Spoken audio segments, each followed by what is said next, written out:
Hello everyone, I will discuss your complete syllabus of economics of class 12th। मैं अपनी video में इसे simple language में explain करूँगा जो आपको अच्छे से समझ में आए। Economics is very interesting subject if you give some time to it. और मेरी वीडियो को सुनने के बाद आपका कोई भी बुक रेफ़र कर लेना, आपको सब इजी लगेंगी। So let's start with our today topic, that is introduction of macro economics. Macro economics को स्टडी करने से पहले थोड़ा सा आपको उसका बेस आपका स्ट्रॉन्ग होना चाहिए, सो दैट कि आपको कुछ कंसेप्ट वहाँ पे क्लियर हों। सबसे पहले हम यहाँ पे डिस्कस करेंगे व्हाट इज़ इकोनॉमिक्स। सबसे पहले यहाँ पे आपको इसका मीनिंग क्लियर होना चाहिए, चाहे आप माइक्रो इकोनॉमिक्स स्टडी करो चाहे आप मैक्रो इकोनॉमिक्स स्टडी करो। आप वन लाइन डेफिनेशन बनाना चाहो इकोनॉमिक्स की तो हम बनाते हैं economics is a study of how scarce resources should be allocated. ठीक है, means we have some scarce resources and you should allocate these scarce resources in a better way। Alternative जो आपके पास ऑप्शंस हैं तो उसमें से जो आपको बेस्ट चॉइस है आपको वो करनी होती है। जो ये वाला वर्ड है स्केयर्स, ये आपकी किसी भी डेफिनेशन में हम इसको इंक्लूड करते हैं इकोनॉमिक्स में। आप थोड़ी सी और डेफिनेशन आप एलोबरेट करना चाहो then will say economics is a science of human behaviour. ठीक है, ये ह्यूमन बिहेवियर को स्टडी करती है। जो ह्यूमन एक्टिविटी हैं आपकी उनको ही यहाँ पे हम इन्वॉल्व करते हैं। Economics means concern with the allocation of scarce means. ठीक है, इन सच ए मैनर मीन्स ये वाला पार्ट आपका डेफिनेशन का ऊपर वाला ही हुआ। मीन्स ये इकोनॉमिक्स आपकी स्टडी करती है ह्यूमन बिहेवियर को, या ह्यूमन साइंस आप जिसको बोलते हो। और ये किससे कंसर्न है? Allocation of scarce means. ठीक है, और इन की वजह से आपको क्या होंगे दैट कंज्यूमर का जो एक मेन एम है वो अपने सेटिस्फेक्शन को इंक्रीज़ करना चाहता है। एक प्रोड्यूसर अपने प्रॉफिट्स को मैक्सिमाइज़ करना चाहता है। आप ओवरऑल सोसाइटी के पॉइंट ऑफ व्यू से सोचोगे तो हम सोशल वेलफेयर की बात करते हैं। ठीक है, means as a consumer you want to maximize your satisfaction, as a producer you want to maximize your profit, and as a society that you will concentrate on social welfare। तो economics इन सभी का take care रखेगी। जो हमने ये वाली picture दिखाई है that you have more desire and you have less resources, जो आगे आने वाली स्लाइड्स में भी हम यहाँ पे डिस्कस करेंगे। जो ये एक बेस बनाते हैं इकोनॉमिक्स का जब भी आप नेचर की बात करते हो, that you have unlimited choices and you have limited resources. आप इसको कोई भी एग्जांपल अपनी डेली लाइफ से भी रिलेट कर सकते हो। जो आपकी विश हैं, जो आपकी चॉइसेस हैं वो अनलिमिटेड हैं, that you want an number of things and but you have limited resources. Means ये वही वाले यहाँ पे प्रॉब्लम आ गई स्केर्सिटी वाली।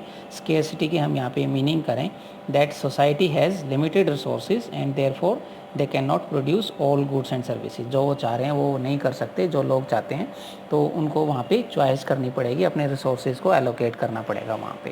ठीक है, और वहाँ पे 3 क्वेश्चन उनके सामने मेन आएंगे। व्हाट टू प्रोड्यूस, क्या उनको प्रोड्यूस करना है, कैपिटल गुड्स करनी है, आपकी कंज्यूमर गुड्स करनी है, और भी आपके एन नंबर ऑफ ऑप्शंस हैं। फिर उसको वहाँ पे उनको डिसीजन लेना पड़ेगा how to produce. Means capital intensive technique और लेबर इंटेंसिव टेक्निक, 2 टेक्निक की आप यहाँ पे मेन बात करते हो। कैपिटल इंटेंसिव टेक्निक का कभी भी ये मीनिंग नहीं होता कि आपकी वहाँ पे लेबर की रिक्वायरमेंट आप नहीं है। लेबर को यूज़ करोगे बट कंपैरेटिवली आपकी कैपिटल की रिक्वायरमेंट वहाँ पे ज़्यादा है। And for home to produce, वो हम 4 फैक्टर ऑफ आगे प्रोडक्शन में भी उसको डिस्कस करते हैं।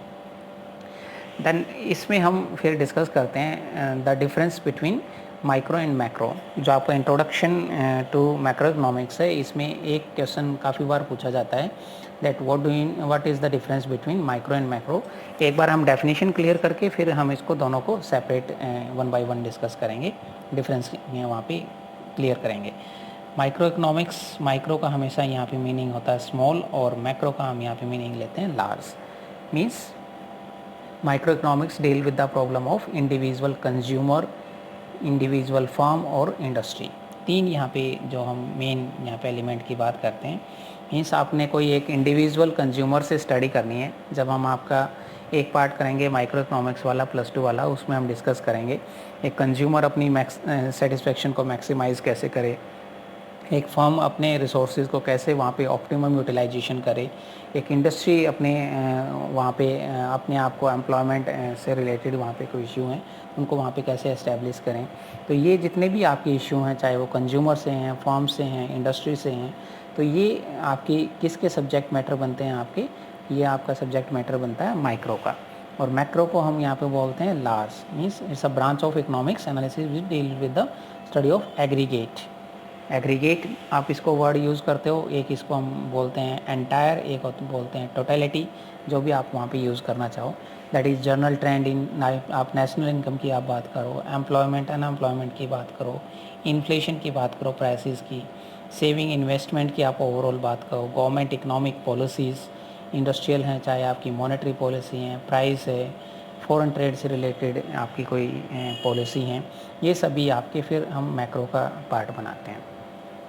आगे हम वहाँ पे आपकी इस स्लाइड में ग्रेट डिप्रेशन का भी यहाँ पे एक थोड़ा सा हम एनालिसिस करेंगे, उसमें हम पढ़ेंगे।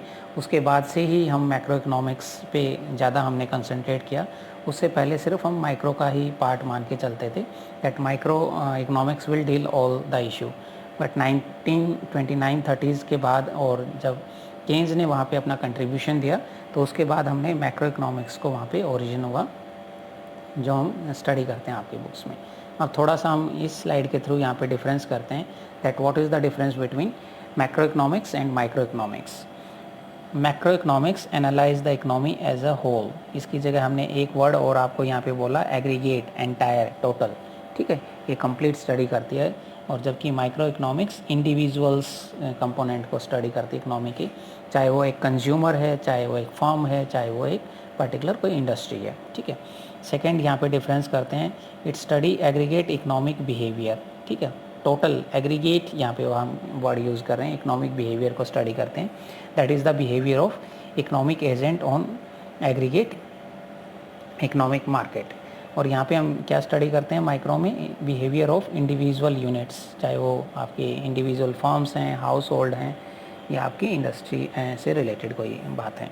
नेक्स्ट हम डिफरेंस करते हैं, it deals with the economic issues that affect the entire economy, ठीक है। वो एक इंडिविजुअल कंज्यूमर या फर्म से रिलेटेड नहीं है, वो पूरी इकोनॉमी से रिलेटेड इशू की बात करते हैं, जो कि पूरी सोसाइटी को वहाँ पे इफेक्ट डालते हैं। बट यहाँ पे हम किससे बात करते हैं, it deals with the decision making of certain firms, ठीक है। वो आपके प्रोड्यूसर भी हो सकते हैं या एक आपका हाउस होल्ड भी हो सकता है, उन्होंने क्या डिसीजन लेने हैं, ये माइक्रो का पार्ट बनेंगे। फिर हम थोड़ा सा इसमें डिफरेंस करते हैं, इसमें एग्रीगेट वेरिएबल्स होते हैं such as gross domestic product, आपका जीडीपी। जब हम नेशनल इनकम वाला नेक्स्ट टू नेक्स्ट चैप्टर में बात करेंगे तो हम वहाँ पे पढ़ेंगे नेशनल इनकम क्या है, एग्रीगेट डिमांड क्या है, aggregate supply, general price level, inflation का एक आपका टॉपिक आएगा, अनएम्प्लॉयमेंट से रिलेटेड केन्स की थ्योरी भी आती है, एम्प्लॉयमेंट थ्योरी, वो भी हम स्टडी करेंगे। एक्सचेंज रेट आपकी क्या है, पब्लिक डेफिसिट, बजट से रिलेटेड आपके इशू हैं। मीन्स ये सभी वेरिएबल्स आपके किसके स्टडी के पार्ट बनते हैं, आपके मैक्रो इकोनॉमिक्स के। और माइक्रो इकोनॉमिक्स में हम स्टडी करते हैं variable such as amount of firm output, ठीक है। एक फर्म को कितना आउटपुट करना है, कितना आपने प्राइसेस रखना है। जब हम माइक्रो इकोनॉमिक्स पढ़ेंगे तो हम वहाँ पे 3-4 तरह के आपकी मार्केट आते हैं, परफेक्ट कंपटीशन है, मोनोपोली है, मोनोपोलिस्टिक कंपटीशन है, ओलिगोपोली है, ठीक है। तो वहाँ पे आपको डिसीजन लेने हैं फर्म्स को कि कितना आउटपुट रखना है, कितना प्राइस रखना है, क्या इक्विलिब्रियम प्राइस होगा, ठीक है। कंज्यूमर्स की इनकम कितनी होगी, कितनी क्वांटिटी डिमांडेड है, कितनी सप्लाइड है एक पर्टिकुलर गुड्स या सर्विस की, ये सारे इश्यूज़ आपके किससे रिलेटेड हैं, माइक्रो से रिलेटेड। आई होप आपको क्लियर हुआ होगा मैक्रो और माइक्रो के अब बीच में डिफरेंस क्या है। नेक्स्ट हम बात करते हैं, एक पैराडॉक्स भी आता है माइक्रो और मैक्रो के बीच में। सबसे पहले आपको मीनिंग यहाँ पे क्लियर होना चाहिए, पैराडॉक्स का मीनिंग क्या है। मैं यहाँ पे थोड़ा सा कलर चेंज कर लेता हूँ। Micro macro paradox means those activity और action that seems to be fruitful at micro economic level but they are harmful for macro economic level, ठीक है। कुछ ऐसी आपके डिसीजन हैं जो आपको माइक्रो इकोनॉमिक लेवल पे तो ठीक लगते हैं बट वो हार्मफुल हो जाते हैं मैक्रो इकोनॉमिक लेवल पे। हम एक दो एग्जांपल भी लेंगे। अब हम यहाँ पे एक और इसको डेफिनेशन क्लियर करते हैं। The paradox is what is logical at micro level may not be logical to macro level, ठीक है। जो माइक्रो लेवल पे ठीक है वो मैक्रो लेवल पे जाके उसमें कुछ गड़बड़ हो जाती है, means there is a paradox. For example हम यहाँ पे एक बात करें, एक फार्मर प्रोड्यूस करना चाहे पोटैटोज़ को ज़्यादा, ठीक है, तो एक्सेस में डिमांड हो जाएगी। When there is a excess demand for potato की डिमांड वहाँ पे ज़्यादा है, तो एक फार्मर डिसीजन लेता है कि वो ज़्यादा पोटैटो प्रोड्यूस करेगा।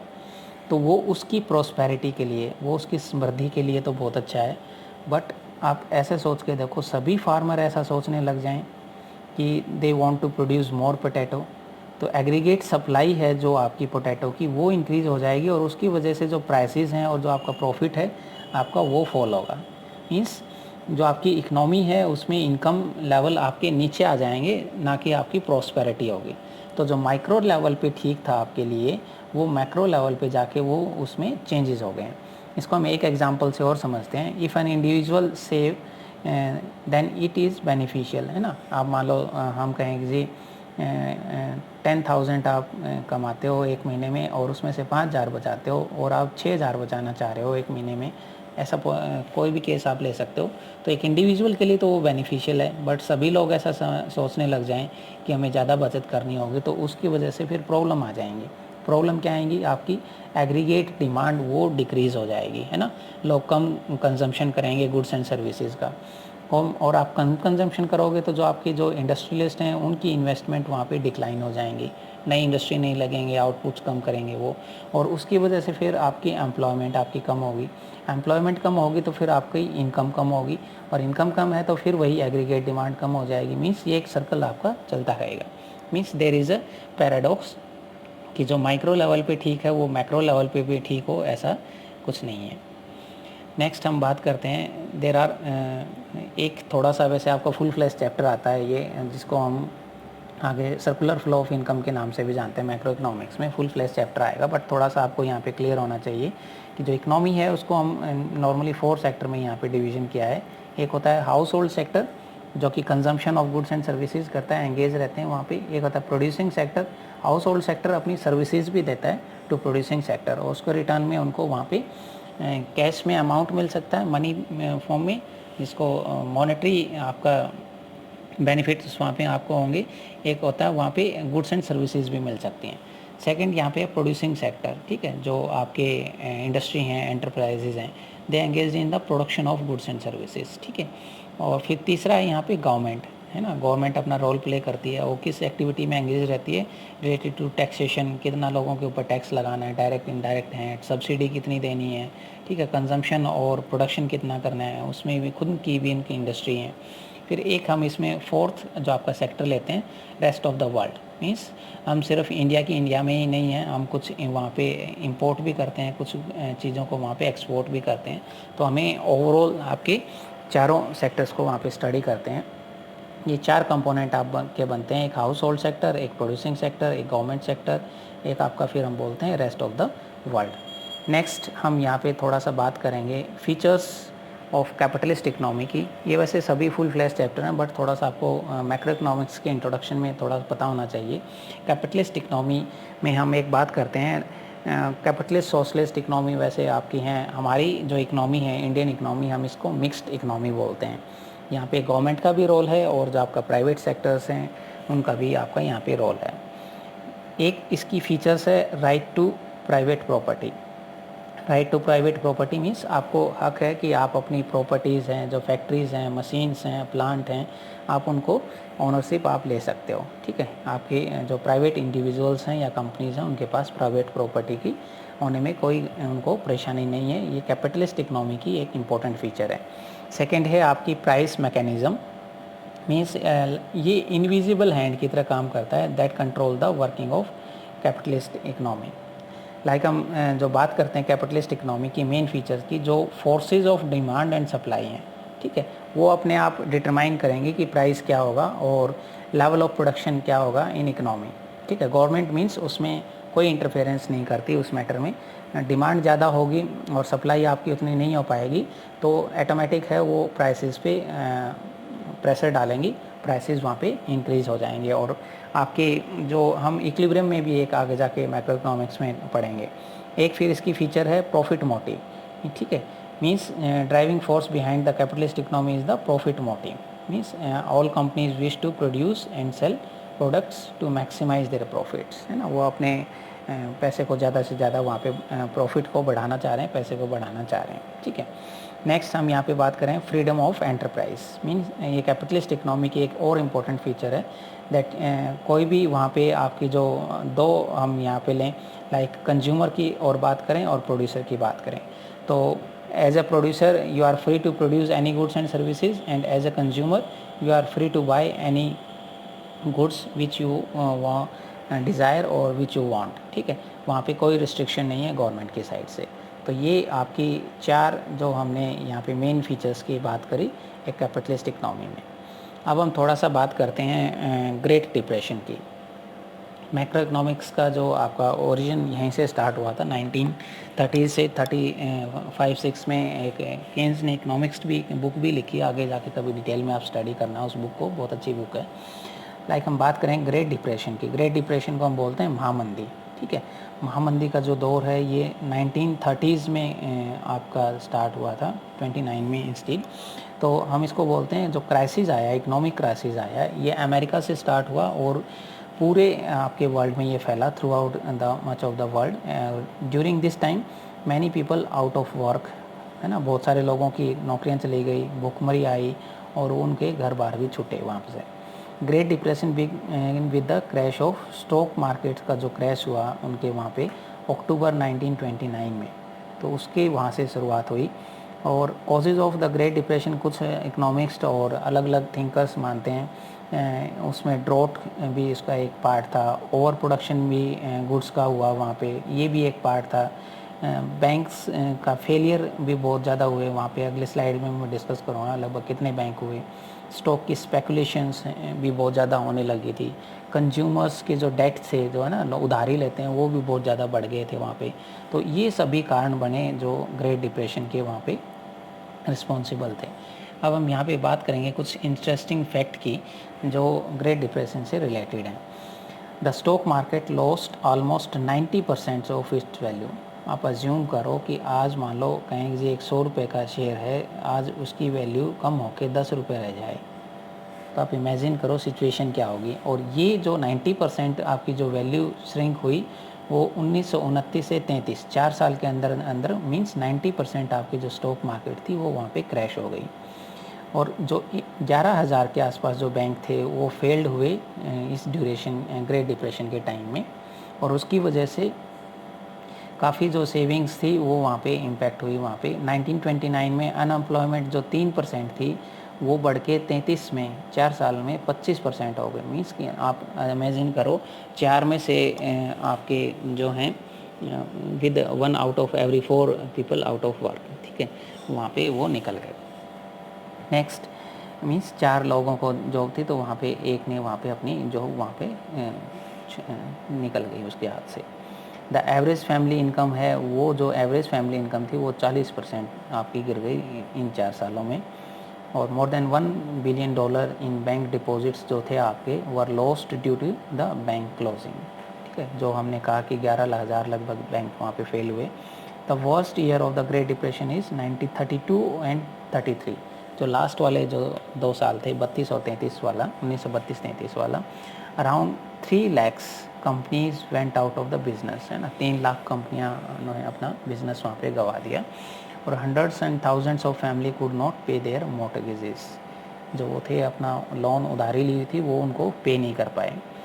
इन सभी चीज़ों का यहाँ पे क्या हुआ, एम्प्लॉयमेंट नीचे आने की वजह से जीडीपी गिरी। हम सेकंड थर्ड चैप्टर में भी बात करेंगे जीडीपी और इससे रिलेटेड कंसेप्ट, अभी आप थोड़ा सा डिटेल में नहीं जाते, नहीं लंबा चैप्टर हो जाएगा। एम्प्लॉयमेंट की वजह से डिक्रीज़ होने की वजह से जीडीपी में डिक्रीज़ हुआ, जीडीपी की डिक्रीज़ होने से एग्रीगेट डिमांड रिड्यूस होती है, और एग्रीगेट डिमांड के रिड्यूस होने से जो आपका प्लांट जो है आपका आउटपुट उसमें कट होने लगते हैं, उसमें कट हो रहे हैं तो फिर आपकी फर्दर फॉल होता है एम्प्लॉयमेंट और जीडीपी में। मीन्स ये प्रोसेस फिर आपका चलता रहता है वहाँ पे। Now I will discuss the scope of macro economics. थोड़ा सा हम यहाँ पे बात करते हैं। मीन्स सब्जेक्ट हम यहाँ पे मैटर क्या क्या लेते हैं। फर्स्ट हम यहाँ पे बात करेंगे estimation of national income and related concept. एक इम्पोर्टेंट आपका जो चैप्टर बनता है मैक्रो इकोनॉमिक्स में, इस पे काफ़ी क्वेश्चन आते हैं और सभी को इसकी नॉलेज वैसे होनी चाहिए जब भी आप मैक्रो इकोनॉमिक्स पढ़ते हो। Means you have to study the concepts of national income.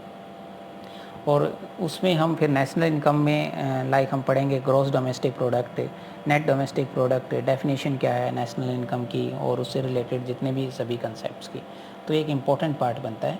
Second आपका पॉइंट है theory of employment.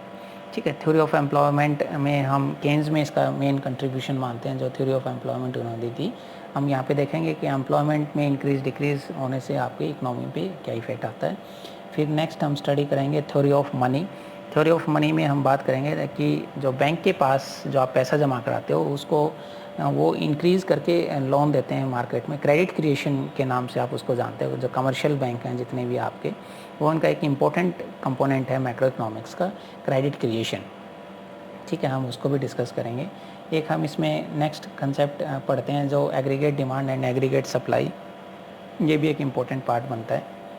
Effective demand के नाम से भी वहाँ पे कंसेप्ट आएगा। नेक्स्ट हम बात करेंगे theory of general price level, inflation की सिचुएशन क्या है, क्या कॉजेज़ हैं, कौन सी थ्योरीज़ हैं इन्फ्लेशन से रिलेटेड, कॉस्ट पुश है, डिमांड पुश है। ठीक है, कितने टाइप्स का आपका इन्फ्लेशन होता है, जनरल प्राइस लेवल, आपके जनरल प्राइस लेवल, प्राइसेस के इंक्रीज़ होने पे आपके ऊपर इम्पैक्ट क्या आता है अलग अलग सोसाइटी के ग्रुप के ऊपर। एक फिर इससे रिलेटेड इसका रिवर्स भी आएगा, डिफ्लेशन क्या है, उसके इम्पैक्ट क्या है। नेक्स्ट हम बात करेंगे गवर्नमेंट की जो बजट्स, आप जानते हो कि हर साल गवर्नमेंट बजट पेश करती है और ये एक इम्पोर्टेंट पार्ट आपका वहाँ पे बनता है फिस्कल पॉलिसी का। फिस्कल पॉलिसी, मॉनेटरी पॉलिसी, दो इम्पोर्टेंट आपकी पॉलिसी रहती हैं जब भी आप मैक्रो इकोनॉमिक्स को स्टडी करते हो। एक फिर हम बात करेंगे एक्सचेंज रेट की। एक्सचेंज रेट का हमारे जब भी आप एक्सपोर्ट इंपोर्ट की बात करते हो तो वहाँ पे बहुत ज़्यादा इन्फ्लुएंस आता है एक्सचेंज रेट के इंक्रीज़ या डिक्रीज़ होने से। और बैलेंस ऑफ पेमेंट, जिसको आप BOP बोलते हो शॉर्ट फॉर्म में, इसको भी हम यहाँ पे स्टडी करेंगे कि इंडिया में किस साल में कितना बैलेंस ऑफ पेमेंट कैसा रहा है और उसका इम्पैक्ट वहाँ पे क्या आया है। अब हम थोड़ा सा बात करते हैं इंपॉर्टेंस ऑफ मैक्रो इकोनॉमिक्स, इसकी इम्पोर्टेंस क्या है जब आप मैक्रो इकोनॉमिक्स स्टडी करोगे। एक हम इसमें बात करते हैं अंडरस्टैंडिंग आपको हो जाएगी वर्किंग ऑफ इकोनॉमी की। ठीक है, मींस आपको ओवरऑल व्यू बनेगा मैक्रो इकोनॉमिक्स स्टडी करके, और इस व्यू से आप जो एग्रीगेट्स आप पढ़ोगे, ग्रॉस सेविंग आउटपुट है, नेशनल एक्सपेंडिचर है, एग्रीगेट आउटपुट है, नेशनल इनकम है, इन सभी से आपका अंडरस्टैंडिंग बढ़ेगी हमारी इकनॉमी कैसे काम करती है, इंडियन इकनॉमी या और भी कोई किसी कंट्री की आप बात करो। नेक्स्ट हमारी इम्पोर्टेंस हम इसमें बात करें तो आपकी फॉर्मुलेशन जो आपकी रहती है पॉलिसीज़ की, इकोनॉमिक पॉलिसीज़ की, तो एक आपको एक साउंड बेस ये यहाँ पे प्रोवाइड कराती है। जितनी भी गवर्नमेंट इकोनॉमिक पॉलिसी हैं, चाहे वो रिमूवल ऑफ पावर्टी आपकी आप बात करो, है ना, निर्धनता को कैसे वहाँ पे कम करना है, एम्प्लॉयमेंट या related to price stabilisation, price ना ही ज़्यादा बढ़ें ना ही वो ज़्यादा कम हो, इन्फ्लेशन डिफ्लेशन के इशू भी इसमें आएंगे, और वो आपके डिपेंड करेंगे रिलायबल स्टैटिक्स पे ऑफ द एग्रीगेट वेरिएबल जो आपके पास होंगे। मींस मैक्रो इकोनॉमिक्स यहाँ पे मोस्ट इंपॉर्टेंट रोल प्ले करती है जब भी आप इकोनॉमिक पॉलिसीज़ की बात करते हो। नेक्स्ट हम यहाँ पे इम्पोर्टेंस के पॉइंट में देखें तो आप इसमें देखते हो कि कंट्रोलिंग इकोनॉमिक फ्लक्चुएशंस जो आपकी हैं तो उसको कैसे कंट्रोल करना है। लाइक ट्रेड साइकिल्स, एक मेन इंपॉर्टेंट आपका चैप्टर बनता है ट्रेड साइकिल्स, या इसको आप बिजनेस साइकिल भी बोलते हो। ठीक है, मींस जो इकोनॉमी में आपकी रेगुलर आपकी activity fluctuation up and down होते हैं तो आप उनको वहाँ पे स्टडी करते हो। इन्फ्लेशन का भी एक पार्ट बनेगा, डिफ्लेशन का, ये फुल फ्लैश आपके टॉपिक्स हैं। तो इनको आपने कैसे कंट्रोल करना है, इकोनॉमिक फ्लक्चुएशंस आपकी जो हो रही हैं, कभी मंदी है कभी तेज़ी है, तो आपकी इसमें गवर्नमेंट अपनी पॉलिसीज़ के थ्रू इंटरफेयर करती है। ठीक है, मींस इनकी नॉलेज लेने के लिए आपको फिर मैक्रो इकोनॉमिक्स के जितने कंसेप्ट हैं वो आपके अच्छे होने चाहिए। Thank you for listening me carefully, and please like and share my video with your near and dear, and don't forget to subscribe my channel for more interesting videos on this subject. ये subject बहुत easy है, आप इसको थोड़ा सा time दोगे तो इससे इजी कोई भी सब्जेक्ट नहीं है। मेरी वीडियो को लाइक करना मत भूलना, और आपका एक लाइक मेरे लिए बहुत मोटिवेशन का काम करता है। And if you have any query और you want to ask any question, you can ask in my comment box. I will try to give answer as soon as possible. Thank you so much.